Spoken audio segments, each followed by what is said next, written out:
So hi and welcome everyone to our second discussion of LAX2048.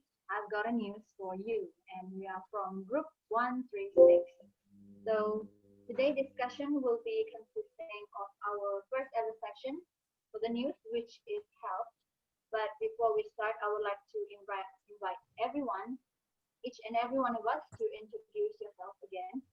So please allow me to introduce myself.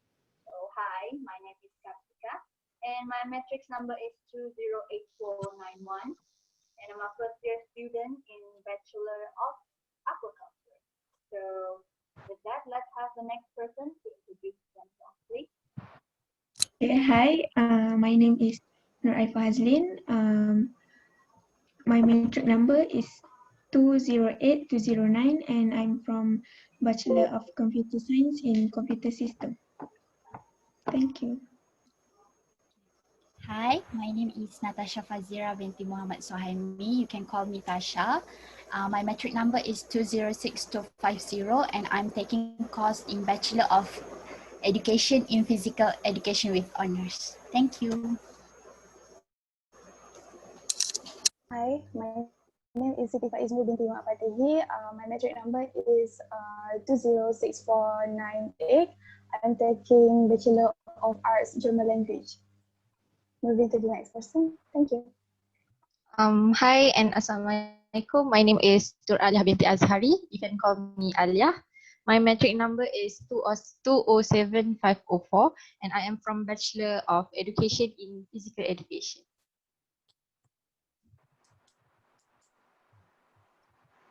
Hi everyone, my name is Shen Elof Nabilin. You can call me Shen.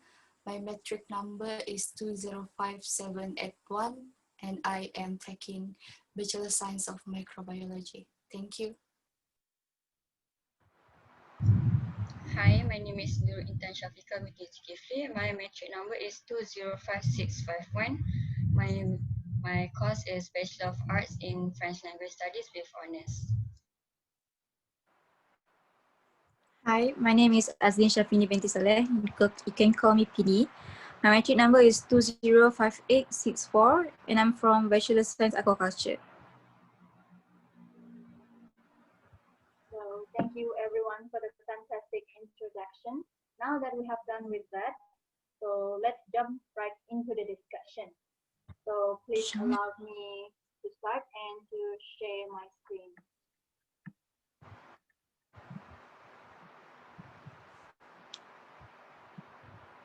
So this is the news that I found and I would like to share with to everyone today.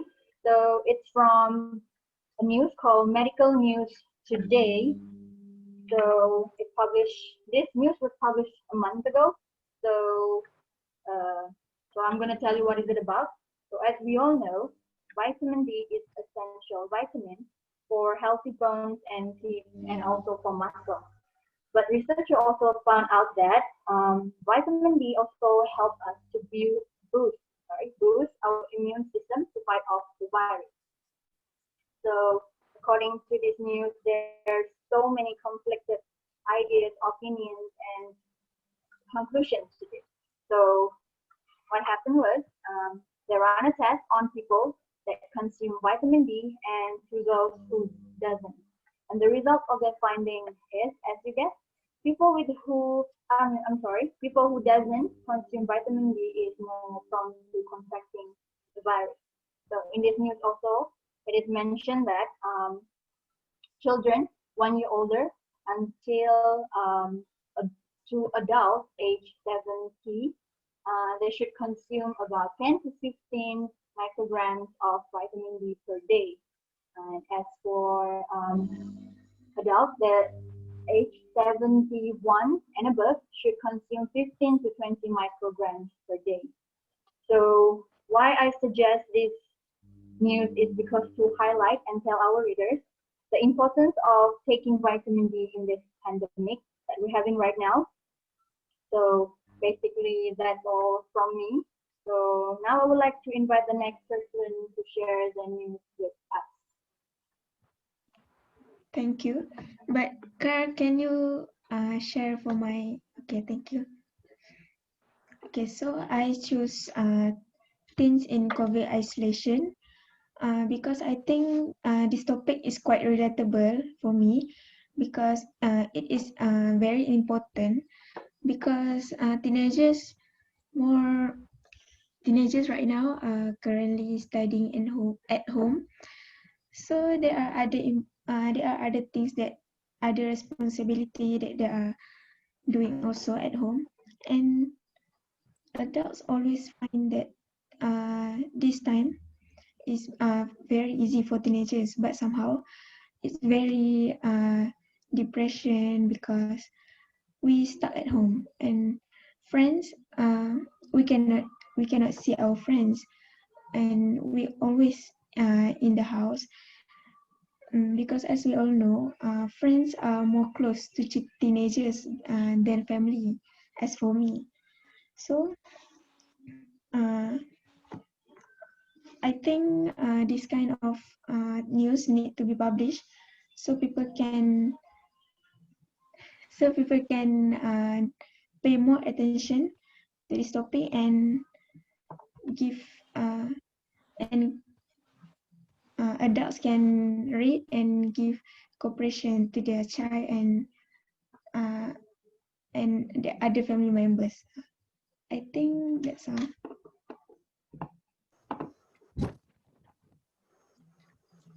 Hi everyone. So I would like to present about the topic that I choose for the health session to be included in our Collects news. First thing first, I am interested about the topic depression and the power of the positive thinking for a good mental health. I got the news from the Star, written by Daniel Rahman on 21st April 2019. According to WHO, predict that depression will be the second leading cause of the morbidity in world by 2020. The World Bank predict that 340 million people will suffer from depression by 2020. People with depression normally have several of the following, such as loss of energy, a change in appetite, sleeping more, less indecisiveness, restlessness, feeling of wordlessness, guilty or hopelessness, and thought of self-harm or suicide. Dr. Jana stressed that it can be happen to anybody and it's not a sign of weakness. It is treatable. Treatment usually involve either taking therapy or antidepressant medication or a combination of these. One of the biggest challenge people nowadays is to think positive. We are living in time of big chances and bombard daily with a bad news such as stories that affects us and impact our hope of the goodness mankind. People with a positive outlook may be more likely to live healthy lifestyle since they have a more hopeful view of future. Lastly, if we have a good mindset and with a lot of positive thought in our mind, we will help ourselves by avoiding depression in our life. By thinking positive, it will help us a lot in increasing our hormone and immune system for a better healthy lifestyle. In my opinion, for our situation that hit us right now with a control order movement in our country, we are not allowed to get into a crowd situation and go to somewhere to release our tension and to get the happiness. So it will tendency for us to get the depression is higher. So the only solution that you can do is by thinking positive, by doing any fun activity with your family and siblings to avoid you and yourself feeling alone at your home. So I think that's all from me. Moving on to the next person. Thank you.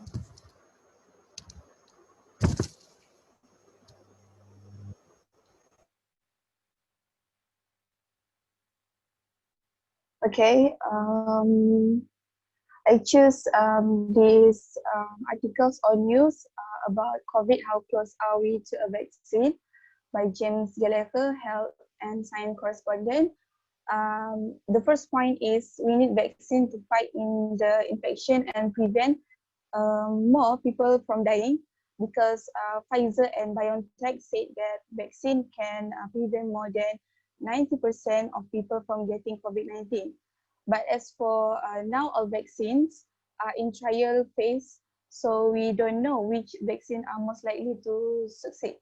Okay, and also from this news, it states that the vaccines from the Germany was proven um, 90% effective. It has no side effects, so it is safe to use. Same goes to the Russian one. It is 92% effective and safe to use. Okay, for other companies, like in China, they are still in the trial phase, so they cannot confirm whether it is effective or not. Okay, in Brazil, they have suspended a company from China after that company made a test and the volunteers of the test died after using the vaccine. Okay, so that's why they cannot release the vaccines to the public because it is proven that the vaccine can cause death to people. Okay, moving to the next point, who will get the vaccine first? Okay, and they said all the care home residents and care home staff are given the priority in getting the vaccine first. Okay, for me, for the last point is that vaccine can protect everyone. So actually, immunization not necessarily works on everyone. This is because of some factors. Okay, it's not gonna work on some people. One of the considered factors is age. For example, older people, their immune system just does not respond very well to it. So in my conclusion, this vaccine can help to prevent people from getting COVID-19, even though it is still in an experimenting phase. So I think I choose this article because actually we need to be alert about this issue from time to time. So that's all from me. Thank you. Moving to the next person. Okay, Bismillahirrahmanirrahim. Okay, hi everyone, I'm Alia. So I decided to choose a news from Healthline, which titled "Eating Excess Sugar is Worth for You During COVID-19." Okay, I do think this news is interesting because most of people find that eating sugary food is one of the way to cope with stressful time. We cannot deny that during this COVID season, staying at home maybe causing many individuals to become stressed, or some teenagers might having depression staying at home. So this news is related to me, especially I am a sweet tooth person, which I cannot live with something sweet. Every single hour or every single minute, I really need to eat something sweet, whether eat or drink. So I am not sure whether I am the only person who feels like that most of the time, but I'm pretty sure that happens to most of the teenagers, which mostly like some sugary food or junk food like Starbucks and stuff, which you guys already know it contains a lot of sugar. So this article proves that if a person who suffers from obesity having higher risk to get the pandemic COVID-19, which CDC, the Center of Disease and Control in United States of America, confirmed that high intake of sugary food increase the chances of person to get the disease, which can be proved in United States of America, which mostly of the patients, COVID-19 patients, are suffers from obesity. So I don't know whether you guys already know this fact or not. Malaysia is one of country which of the citizen has the highest citizen who suffers from obesity. In Asia, we are in rank number 2 in Asia. The first rank was Singapore. So to avoid Malaysia to have the same issue as United States of America, as everyone noticed that COVID-19 is really, the cases every day is getting higher and higher. To avoid this thing to happen in our country, so I really think this news is good for everyone, especially us as a teenagers, because it stated some effective ways to for us to cut our sugar intake in our daily basis. For example, ingest protein 3 to 4 hours every day, and also plan our daily meal. So these types of ways are maybe useful for everyone, as our news is uh, need to be distributed to our peers and teenagers like us. So this is why I think this news is really helpful to notice everyone that actually eating sugary food can increase our chances to get COVID-19. Okay, thank you. Thank you, Alia. Hi everyone once again. So after scrolling my phones for several times to search a news about health, I got attracted with one of the article that I found at News Thread Times. The title is "Be Cautious When Consuming Herbal Medicines." So this news is about herbal medicines. Herbal medicines is has Herbal medicines has gained popularity worldwide with retail sales worth billions of dollars, including our country, Malaysia. People consume herbal medicines for various reasons. However, individuals who start consuming it rarely consult medicinal experts, and this attitude can bring problems to the individual because many herbal medicines have not undergone human clinical trials in relation to specific diseases or disorders. Besides, there is also the risk of herbal medicines interacting with other drugs.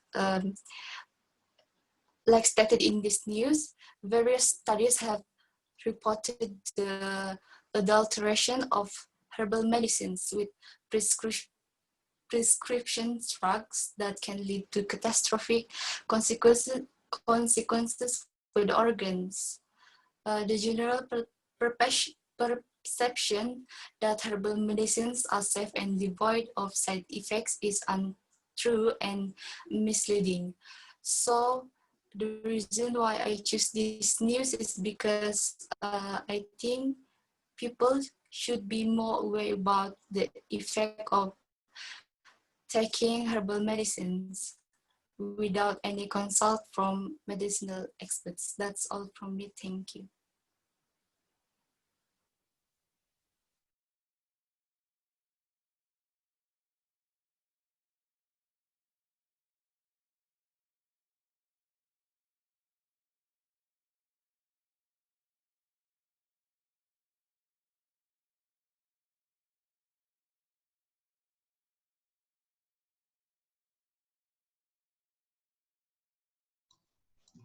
Hi, I'm Intan, and the news I've chose for the health section is titled Anti-Vaxxers Use Century-Old Arguments.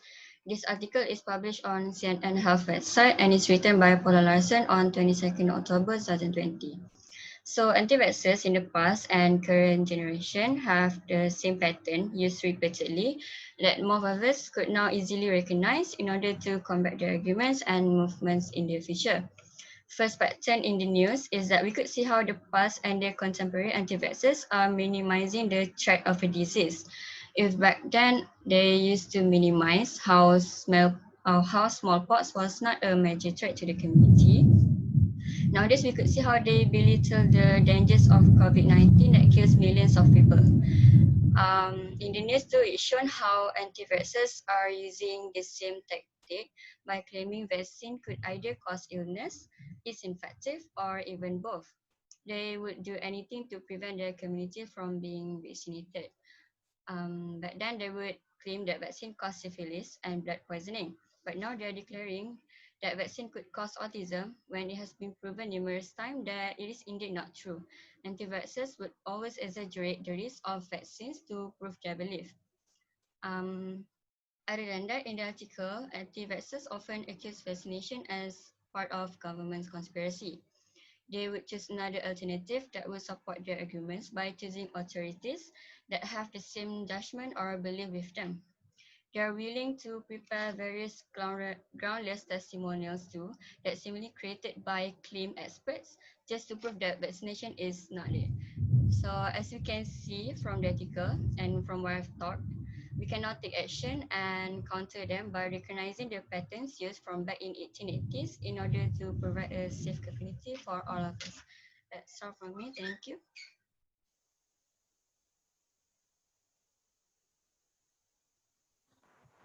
Thank you, Tan. So I guess it's my turn. So on 1st October, which is last month, WHO published news cardiovascular disease, diabetes, and cancer cost nearly 9 billion productivity loss annually to Malaysian economy. I don't know why, but this topic is actually attract me a lot because as we know last week, Malaysia government already came out about Lanjawan 2021, and they came out with help for 322 billion to all of Malaysian people. So I guess it is okay. Sorry. Like 2/3 of them is for for health department, which is 31.9 billion is for health department for COVID-19 and everything. But we also know, not many people know that health department is not only about COVID-19. Everyone keep talking about this big amount of 330 billion is for Malaysian people is can affect Malaysian economy. But actually, we don't know that most of them is not because COVID too. It's because of the cardiovascular disease. We already know about this. I don't know, but we already heard about it every year, right? So I don't know if some of you knew but or no, but Malaysia is like top 5 of the country in ASEAN that have that rank that have highest case of cardiovascular disease. So what I want to talk about is what caused the cardiovascular disease. It is because of tobacco use, unhealthy diet, harmful use of alcohol, physical inactivity. So I guess most of Malaysian, they will affect by that word of physical inactivity because yeah, as you can see from the article that I chose, 2/3 of the cause of the cardiovascular disease is because of the unhealthy diet, which is 68.9% of them is because of unhealthy diet. Just because of unhealthy diet, it can cause billion of cardiovascular disease. So because of this cardiovascular disease, it can cause can affect our economy. So for me, we should and our government should focus about this two other than COVID-19, and they should make a lot of exercise. I don't know. Make. I'm sorry. I'm too nervous. Okay, for me, I suggest that government should create more activity like exercise to avoid this cause cardiovascular disease, to avoid Malaysian economy from get effect. So thank you.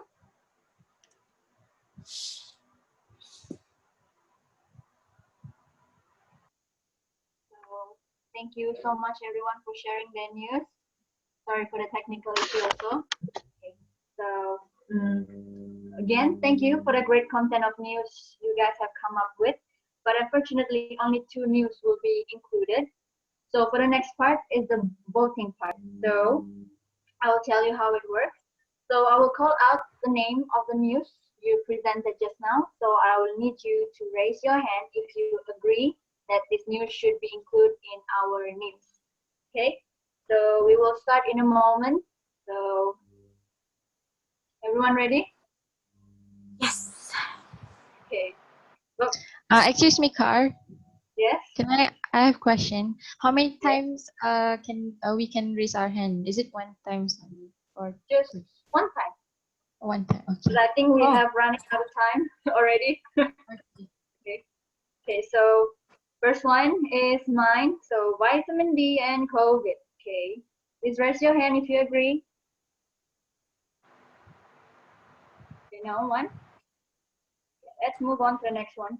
So teens mental health in isolation. This one by Hey, hi Celine. Okay, 1, 2. So 2 for Hey. Okay, next one, third one. Depression and the power of positive thinking by Tasha. 1, 2, 3, 4. Okay. 4, right? All right. So next one, vaccine of COVID-19. This one is by Faiz. Anyone? Okay. Okay, let's move on to the next one. Excess sugar is worse for you during COVID-19 by Alia. 1, 2, 3. Okay. Next, be cautious when consuming herbal medicine by Shane. Okay, no one. Okay, let's move on. Okay. Anti-vaxxers use century-old arguments. This one is by Insan. Okay. Next is by Vinny, right? Cardiovascular. Yeah, cardiovascular. And all right. So the voting. So the most news has been chosen is by Tasha. It's depression and the power of positive thinking. That's one news. And the second one is by Alia. Excess sugar is worse for you during COVID-19. So those 2 news will be included in our newspaper. So congratulations. Okay. So with that, we have finished our discussion. So thank you, everyone. Thank you, everyone. Bye.